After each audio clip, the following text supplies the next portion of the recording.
Oh, Sorry about that. We need to change the filter. They took right. that's fine. No, I mean, you gotta make sure that they.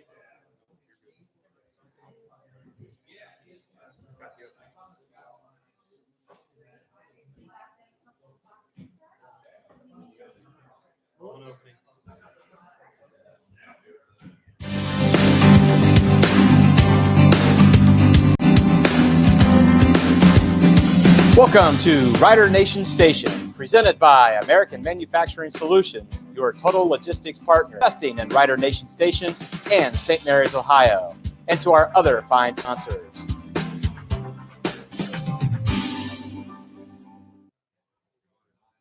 Good evening. Welcome to Rules of the Game with Mark Cisco. I'm your host, Zach Farrell. Mark, here we are, week 11. Week 11 already. That's right. I don't know if you and I'd still be doing this.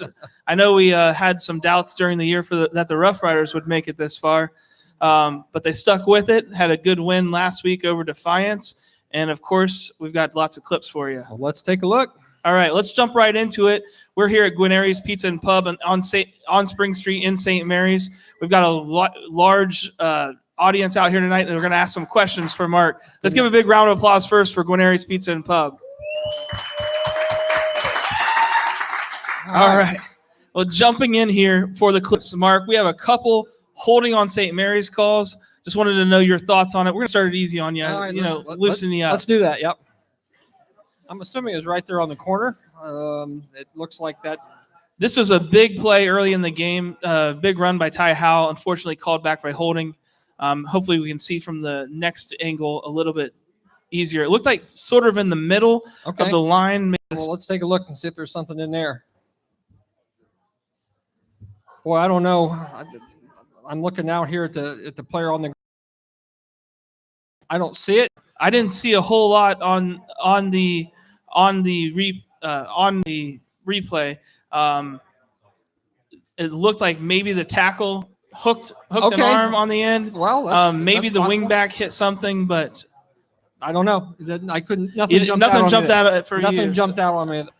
All right, Mark. The next four clips are four different clips where the line judge had some sort of a different signal that he was showing on the line. All right. So I thought we could maybe just talk through what some of those signals are and what they mean. Very good. Yep. This is the first one. You can see there he motioned for the receiver to step back. What happened there? If we could run that back a little bit with our crack technical crew. See, we'll run it back here, and the line judge is down here closest to us at the bottom of the screen. And the receiver comes out, and he says, look, I'm up on the line of scrimmage. I just want to let you know that's where I'm supposed to be. And the line judge there will make a signal to his partner across the field that he's got three people on his side of the center. We got guard, tackle, and the center, or the white out here. And he's pointing and saying, yep, you're good. And then the next signal you can't see, he'll hold both hands out in front of him, should be at waist level, to say, I've got three on this side, three on that side. That means we got some on the line. We're not counting the center. In reality, he's just counting people on the line. He's just counting people on the line right there. Okay. And he did the same thing right there. Now he's waving that he's got four on my side of the center. Okay. All right. And that used to be a big deal until we're going to have a legal formation as long as we got enough guys numbered 50 to 79 on the interior line. And that's the umpire's responsibility more than anything else. So that signal that they're using for a balance, because it really doesn't a whole lot anymore. Okay. Does that come into play when you're trying to maybe have like a tackle on the end of the line that runs out? Basically, you got to have at least five on the line of scrimmage, at least five. So if he's got three or more and your partner's got one or two or three or more, you've got plenty of guys on the line of scrimmage. That's assuming you're playing with 11. So if you've got that many on the line of scrimmage, you can't have more than four in the backfield. Okay. So an easier thing might be to count the number of backs. As long as you don't have any more than four, you're good. Okay. So we're not worried about it as long as there's not more than four pretty backs. Pretty much, that's the way it works, right? Okay. Yep. We see at the top of the screen here, another signal here on this play. It looked like he was waving that there was two. Can you run that back here? Let's see what we've got. We've got, looks like St. Mary has two people, the guard and the tackle, on his side of the line of scrimmage. And he's telling his partner on this side that, hey, I've got two. You better at least have three or at least two plus a center to make five, and we'll be good. Okay. So he's saying this is how many I have on my side of the ball. How many do you have on your side? Okay, we're good on I think that. we're going to have the same situation right here. It looks like St. Mary's comes out with a guard and a tackle, and the punch back of the wing back means, yep, if you see that, the line judge down here. Yeah, let's reverse stuck it here fist for a out, second. in the backfield, that's to tell everybody that the widest guy is not on the line of scrimmage. He's Okay. considered in the backfield. So you got the quarterback, you got the wing back, and the fullback and the halfback. That's 4. Everything looks legal. Formation, and that all happens, especially with St. Mary's, in like in a blink of an eye. You're Football, been a football fan for 20, 25 years now, Mark. I had no idea what those meant, what the purpose of that was, and how that affected the game at all. So back to a little bit of basic here. We have an encroachment on St. Mary's. Just wanted to get your thoughts on that. Little tough to tell if they've lined up in the neutral zone or somebody jumped across prior to the snap. There he comes right now. Yep. It looks like maybe one of the St. Mary's players jumped into the neutral zone just before the snap, and that's a foul. If that was college, you could get back out of there before the snap. You'd be fine. But here, if you break the plane, basically of the nose of the football, that's a foul, and you're going to shut it down right away. All right. Well, next clip we have here was a block in the back by Defiance. It was actually, it was on St. Mary's. It was on the interception here. On the right return, there. I think they called it on number 35, Tanner Howe. We'll go ahead and reverse it here. So this was a big play of the game, interception by St. Mary's, and Ty Howe ran it back for a touchdown. Unfortunately, on the run back, right there near the 30-yard line, they call a block in the back on St. Mary's. All right, let's see here once. We got that happening. Yep, that was just enough. Right. Just enough. Maybe it was from the side. We can't really tell from we got players involved, but if it was in the back, why it would that play should have came back. Is this the same play? Yeah, we have another clip of that. Better look at it here. Taking a look here. Right there. Still tough to tell. Yeah. Still tough to tell. If it was indeed in the back, and it may have been the player landed on his face, so to speak. So maybe it was, and that was just enough to spring the ball carrier at that point. So now, fortunately, that's after the interception, so the interception still stands. Yep. Take the football, move it back 10 yards from the spot of the foul. 1st and 10, Rough Riders. Excellent. Okay. Yep. Next play we have here was a punt that was out of bounds, kicked by Defiance. What kind of thinking is going into place? If we could hold that for a second. Prior to the snap, the linesman up there, basically he's got to stay until he's sure the ball's not going to be blocked. And then depending on the length of the kick, he's to travel 10 yards downfield if the kick. And most of the time they're going to be returned, so you don't want to get down too far. The problem here, I think, is going to be the ball's kicked out of bounds. So the problem is where's the spot, especially when the ball flies out of bounds in the air, because you have no reference point, or at least he doesn't, as to where the ball goes out of bounds. That was one of my main questions. Is that line judge out of position here at the end of the play when the ball does on the field from where it actually goes out? How can he tell? Well, the ball's down, it lands out of bounds. Let's say it's a 23, but it's way out of bounds. It crossed the sideline prior to that. Right. So his responsibility then is to go down past the point where he thinks it went out of bounds and start coming back upfield. Okay. Now the referee should be close to where the punter kicked the football and should be able to line him up approximately to where he thinks the ball goes out of bounds just by following the path of the football. And when the line judge and his line of vision meet, close enough. Okay. You're never going to get it exact. You just don't know. That's what I just would worry about as you're running down the line. Where did you exactly see it cross? Because you can sure tell the left or right, but it's harder to tell the depth. Normally, how when you far down. have a wing guy coming back upfield with his hand in the air and he's moving, he's waiting on the referee to chop him down so they can come to a point. Okay. He's got the x-axis. The other guy has the y-axis. I will tell you that if you listen to the crowd, they always know where the ball went out of bounds. So you listen to them and they start tittering a little bit and getting loud. Then you know you probably got it about right, or at least they think so. And got to get in the right general. That's right. Couple yards there. Okay. Right. We had the next play here. We have a holding called in the backfield on St. Mary's. All right. Just wanted to get your thought on that. Wow. That looked like that was behind the play. Yeah. We're going to rewind it a little Let's see bit. if we can rewind that dude and get another look, or if there's an end zone camera view on that dude.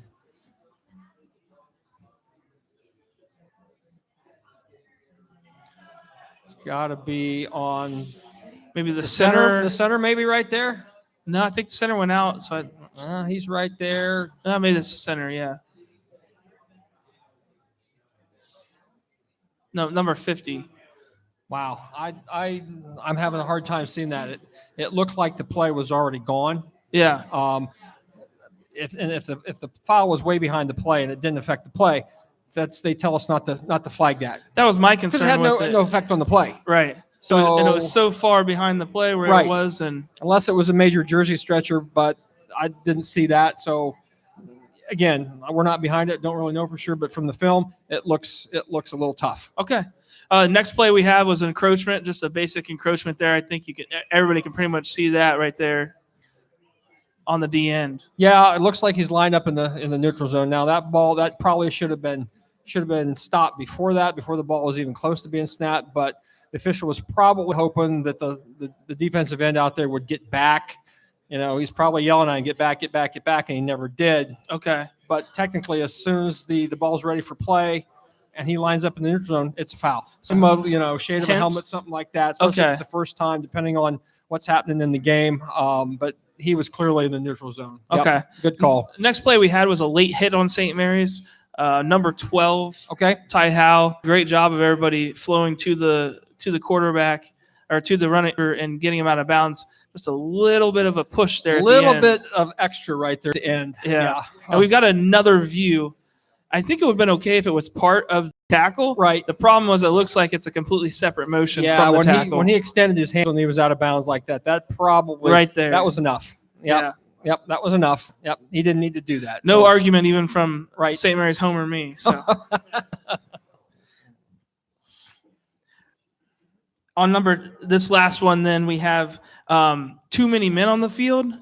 So Defiance, I'm assuming. For Defiance, one of them runs off here right before the snap.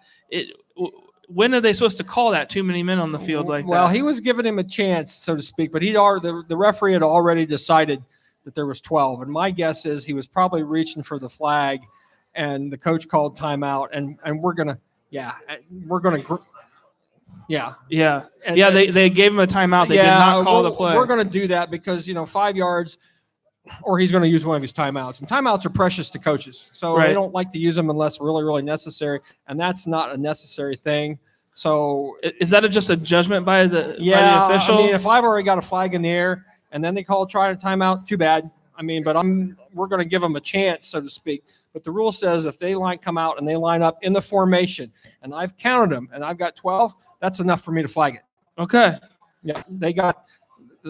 Because when you are in the hut, we try to count them, but sometimes you can't, depending on how they line up. But if they come out and get them counted, the rule says that if a substitute comes in, then the replaced player must leave within 3 seconds. Okay. Clearly, he didn't leave within 3. Okay. A flag would have been warranted there, but they granted him the timeout anyway, and basically no harm foul. Now, does it have to be 3 seconds, or do you have to see him attempting to leave within the 3 seconds? No, he's got to begin to leave, so to speak. Okay. I mean, they give him time to communicate. 1,001, 2, and then 3. And if he's starting to leave, good. He doesn't have to be off, but he's just got to be leaving at that point. Okay.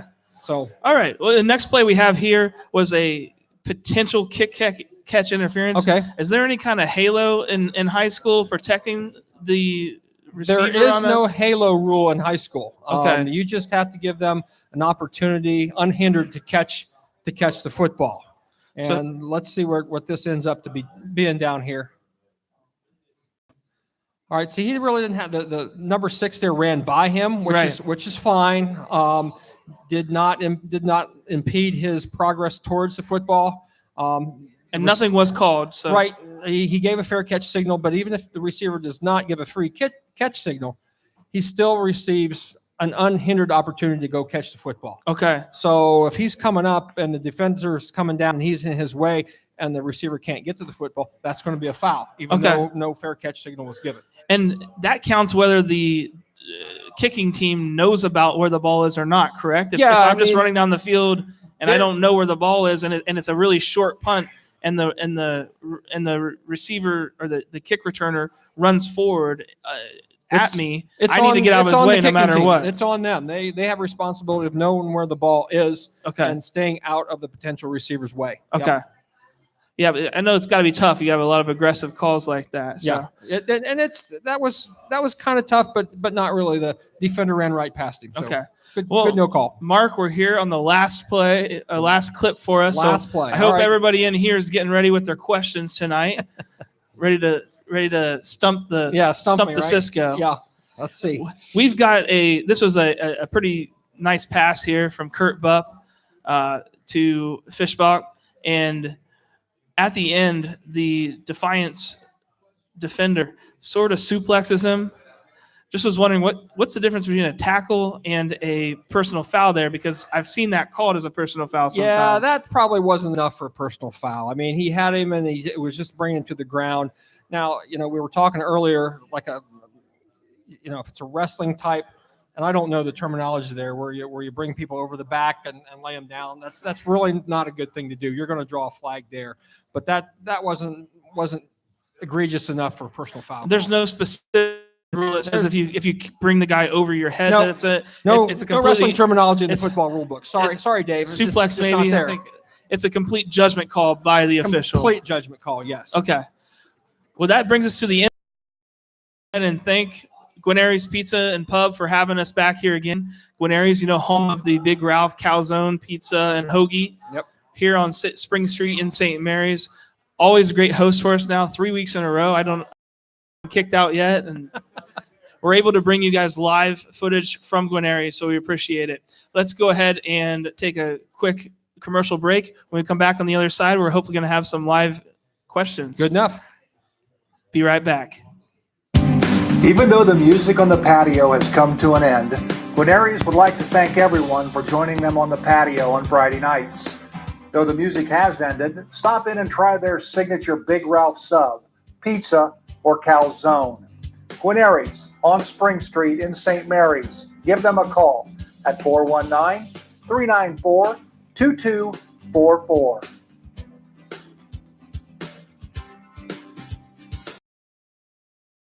Welcome back to Rules of the Game with Mark Cisco. I'm your host, Zach Farrell. I want to remind everybody at home, if you have an opportunity right now, please click on that little subscribe button.